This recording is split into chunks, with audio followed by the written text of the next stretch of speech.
தமிழ்நாட்டுக்குன்னு ஒரு சிறப்புன்னு சொன்னால் ஒரு சமுதாய புரட்சி, சமூக நல்லிணத்துக்கான துவக்கம் இந்தியாவிலே தமிழ்நாட்டில் தான் ஆரம்பித்தது. அதுக்கு ஈவேரா போன்றவர்கள் காரணமாக இருந்தார்கள். அப்படிங்கக்கூடிய ஒரு மித்து இது ரொம்ப வலுவாக பரப்பப்பட்டு அதிகமான மக்களால் நம்பப்பட்டு இருக்கிறது. இது தமிழ்நாட்டுக்கு வெளியில் கூட நம்புகிறாங்க.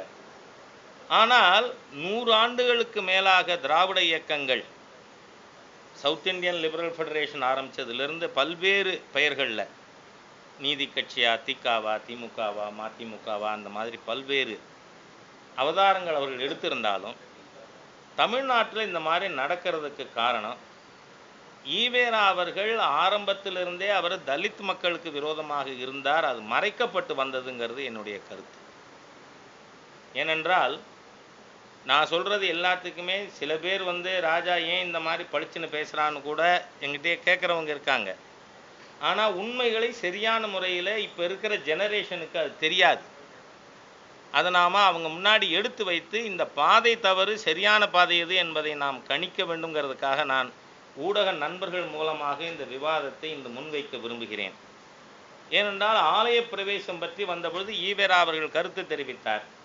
அவர் சொன்னதை நான் அப்படியே சொல்கிறேன். அவர் தெரிவித்த வார்த்தைகளில் எனக்கு உடன்பாடு கிடையாதுனாலும் பாப்பானோட சூத்திரனும் சேர்ந்து உள்ளே போகிறதுன்னு சொல்லும் பொழுது நீங்கள் பஞ்சமரும் உள்ளே சேர்ந்து ஆலய பிரவேசம் செய்யணும்னு சொன்னால் சூத்திரர்கள் பாப்பான் அளவுக்கு உயர்த்தப்பட மாட்டார்கள், தாழ்த்தப்பட்ட மக்கள் அளவுக்கு தாழ்ந்து போவார்கள். அதனால் தாழ்த்தப்பட்ட மக்கள், எஸ்சி மக்கள் சாலை பிரவேசத்துக்குள்ளே அனுமதிக்கக்கூடாதுன்னு பேசியிருக்கார்.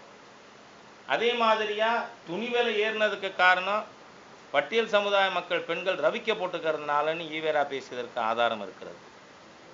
ஆகவே இதை அம்பேத்கர் மக்கள் இயக்கம் கடுமையாக எதிர்த்து அவர்களுடைய மாத இதழிலே அவர்கள் இது பற்றி கண்டித்திருக்கிறார்கள்.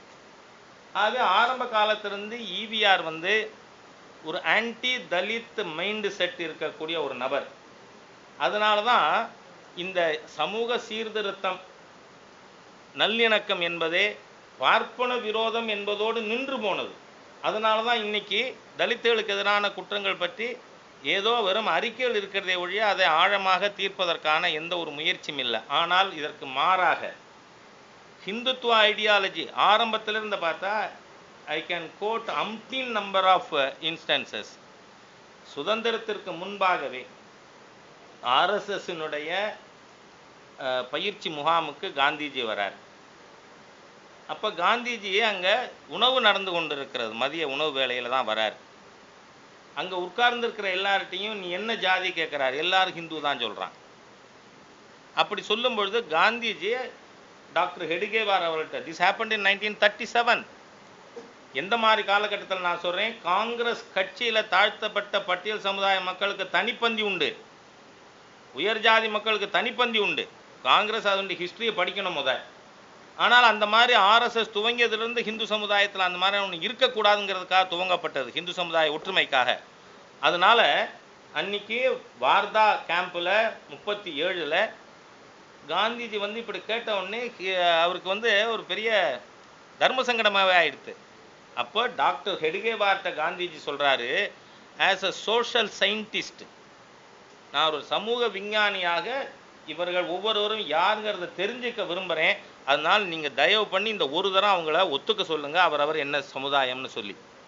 அப்போ சொல்லும் பொழுது பார்த்தால் பிராமணரிலிருந்து சத்திரரிலிருந்து பட்டியல் சமுதாய மக்கள் வரை ஒரே பந்தியிலே உட்கார்ந்து எந்த வேறுபாடும் இல்லாமல் உணவருந்தி கொண்டிருப்பதை பார்த்துவிட்டு காந்திஜி சொன்ன வார்த்தை அன்றைக்கி அங்கே, நான் எதை ப்ரீச் பண்ணின்னு இருக்கேனோ அது ஹெடுகேவார் ப்ராக்டிஸ் பண்ணி கொண்டிருக்கார்.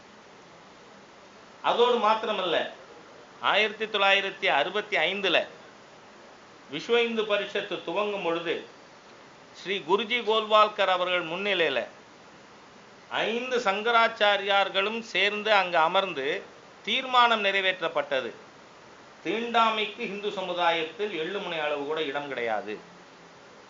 அதற்கடுத்து ஆர்எஸ்எஸ் அகில இந்திய தலைவராக ஸ்ரீ கோல்வால்கர் அவர்களுக்கு பிறகு வந்த ஸ்ரீ பாலாசாஹேப் தேவரஸ் அவர்கள், if untouchability is not a crime, nothing is a crime in India.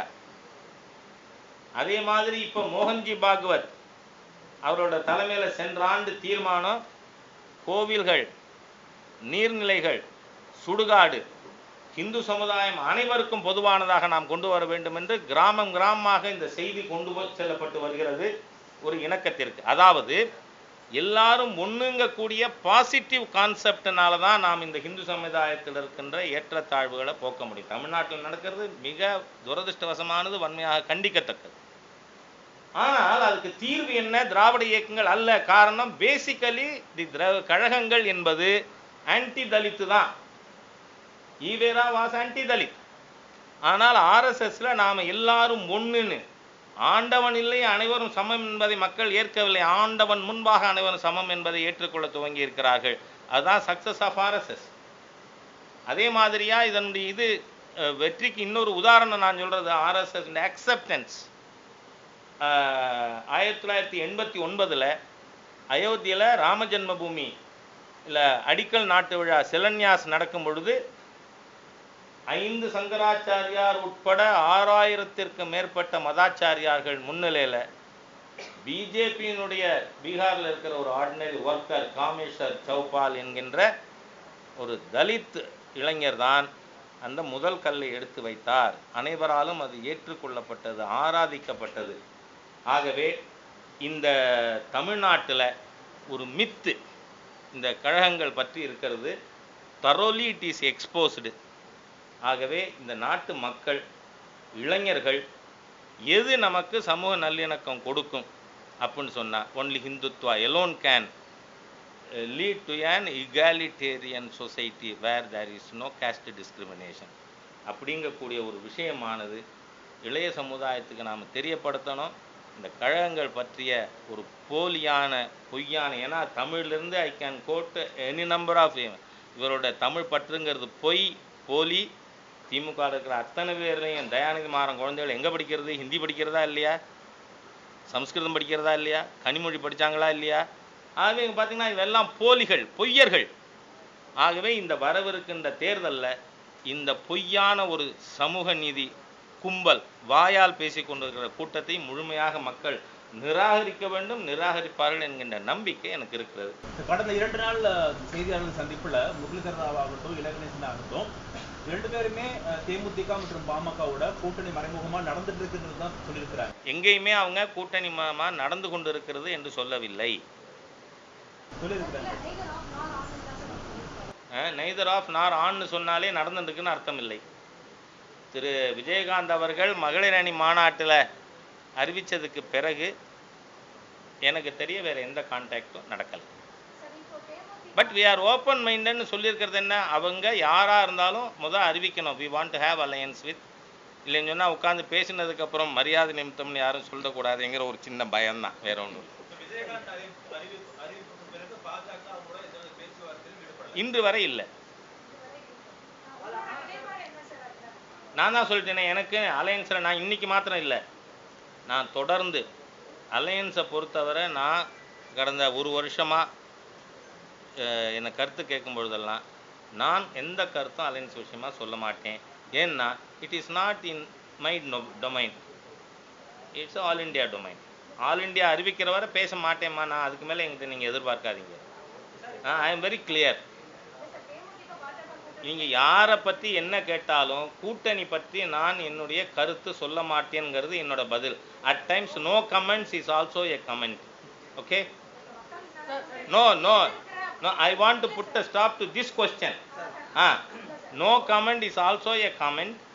கூட்டணியை பொறுத்தவரை எனக்கு என்று தனிப்பட்ட கருத்து இல்லை. ஆல் இண்டியாவினுடைய முடிவு தான் என்னுடைய முடிவு. ஐ ஆம் an ordinary worker to implement the all India decision.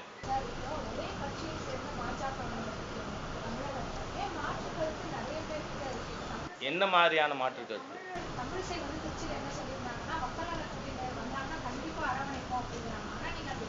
இல்லைங்க, மக்கள் நல கூட்டணி எப்படி முடியும்? Communist can never B partners in BJP.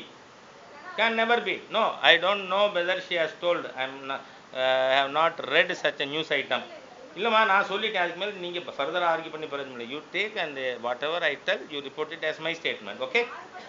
இல்லைன்னு நான் I want to put the record side. Communist can never be part of BJP. கம்யூனிஸ்டோ காங்கிரஸோ அல்லது முஸ்லீம் லீக் போன்ற மதவெறி சக்திகளோ எந்த காலத்திலும் பாரதிய ஜனதா கட்சியோடு பார்ட்னராக இருக்க முடியாது. Okay, that is the established and well explicitly explained stand of Bharatiya Janata Party throughout the country, not only in Tamil Nadu. Tamil Nadu cannot be an island. And this is the official stand. We can never be part of any communist alliance. மக்கள் நல கூட்டணின்னு அவங்க சொல்லல. அவங்க என்ன சொன்னாங்கன்னா மதிமுக விடுதலை சிறுத்தைகள் இவங்கலாம் இங்க பாருங்க, அவங்க கேட்ட கேள்வி மக்கள் நல கூட்டணின்னே. என்ன மக்கள் நல கூட்டணின்னு? It cannot be. Communist can never be our partner. And மதிமுக அவரே பிரதமரை ஏசி விட்டு வெளியேறி இருப்பவர்.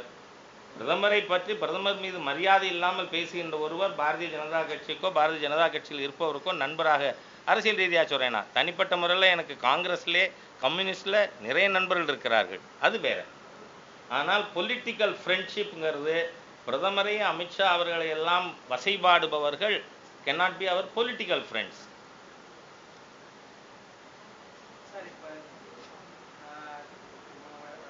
பிஜேபியிலேருந்து முதலமைச்சர் வேட்பாளரை அறிவிக்க மாட்டோம், ஆனால் மாற்றுக் கட்சியினுடைய முதலமைச்சர் வேட்பாளரை ஏற்றுப்போம் அப்படிங்கிற மாதிரி ஒரு நேற்று முன்தினம் முரளிதர் ராவ் அவர்கள் சொல்லியிருந்தாங்க. அதாவது முதல்வர் வேட்பாளர் அறிவிக்காமல் பிஜேபி வெற்றி பெற்றிருக்கின்ற மாநிலங்கள் நிறைய. மோடிஜி அவர்களுடைய அரசு வந்த பிறகு மகாராஷ்டிராவில் நாம் முதல்வர் வேட்பாளர் அறிவிக்கவில்லை, ஜெயிச்சோம். அதுக்கப்புறம் ஃபட்னாவிஸ் அவர்கள் சிஎம்மாக வந்தார்.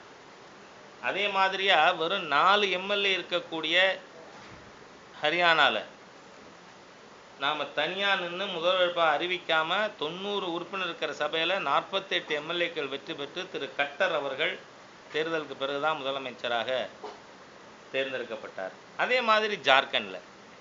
ஆகவே முதலமைச்சர் வேட்பாளர் பிஜேபியில் நாம் அறிவிக்கிறதுங்கிறது பார்ட்டியோட முடிவு. இல்லை சார், இப்போ ஆனால் தேவைப்பட்டால் நான் சொல்கிறேன், கூட்டணின்னு வரும்பொழுது அது முதல்ல தி ஃபர்ஸ்ட் கண்டிஷன் இஸ் பிஜேபியோட கூட்டணி வேண்டும், நாங்கள் பேசுகிறோம் என்று அறிவித்து விட்டு வருகின்ற கட்சியோடு பேசுவதற்கு வி ஆர் ஓப்பன் மைண்டட். இல்லை அப்படி எந்த கட்சி இப்போ நான் சொல்கிறேன், இன்னும் நான் வந்திருக்கேன்னா நான் இன்னார் வந்திருக்காரு சொல்லிவிடுவேன்ல. சரி, நான் யாராவது பிஜேபியோடு வருவதற்கு நாங்கள் தயார் என்று அறிவித்து விட்டு கூட்டணிக்கு வந்தால் அதை அக்செப்ட் பண்ணுறதுக்கு நாம் திறந்த மனதோடு இருக்கோம்னு சொல்லும் பொழுதே இன்னி வரைக்கும் அப்படி யாரும் அறிவிக்கவில்லை என்று தெரிகிறது. கூட்டணியை பொறுத்தவரை the ball is in the all India court. ஏன்னா BJP is a national party. கூட்டணி பற்றி முடிவு பண்ணுற அதிகாரம் பாராளுமன்ற சட்டமன்ற வேட்பாளர்கள் அப்ரூவ் பண்ணுற அதிகாரம் பார்லிமெண்ட் போர்டு வருது. 16 மூத்த தலைவர்கள் இருக்காங்க, அதில் அவங்க முடிவு பண்ணுவாங்க. we have got the right to implement it. இல்லை சார், ஒரு தமிழக பாஜகவின் மூத்த தலைவராக பிஜேபியோட அந்த மாதிரி ஏதாவது இப்போ இருக்கிற அப்பார்ட் ஃப்ரம் டிஎம்கே ஏடிஎம்கே வேறு ஏதாவது கட்சிகள் இணையத்துக்கு வாய்ப்பு இருக்கும்னு நீங்கள் எதிர்பார்க்குறீங்க? இல்லை, அந்த மாதிரியான விஷயங்கள் இருந்தால் நான் தெரிவிக்க வேண்டிய இடம் ஊடக நண்பர்களிடம் அல்ல, அகில இந்திய தலைமையிடம். அகில இந்திய தலைமை அறிவித்த பிறகு தான் உங்கள் மூலமாக எங்களுடைய தொண்டர்களுக்கு நாங்கள் நிச்சயமாக that assurance I give. We would communicate to our பார்ட்டிக்காரர் ஒன்லி த்ரூ யூ. இல்லை, நான் ஆத்தென்டிக்காக எல்லா விஷயம் பேச மாட்டேன். நோ, நான் என்னுடைய எதிர்பார்ப்புகள் பற்றி பேசுறது முறையில். I am national secretary of the party. கட்சிக்குள்ளே என்ன பேசணுமோ அது கட்சிக்குள்ளே தான் பேசணும். என்டிஏன்னு ஒரு அமைப்பு வச்சிருக்கனாலே we are not against alliance per se. Okay, மத்தியில் பிஜேபிக்கு தனிப்பெரும்பான்மை இருந்தாலும் எங்களோடு தேர்தலில் இணைந்து போட்டி போட்ட எல்லாரையும் கவர்மெண்டில் எடுத்துகிட்டு இருக்கோம். அதனால் கூட்டணி பற்றி எங்களோட அபிப்பிராயம் அதுதான்.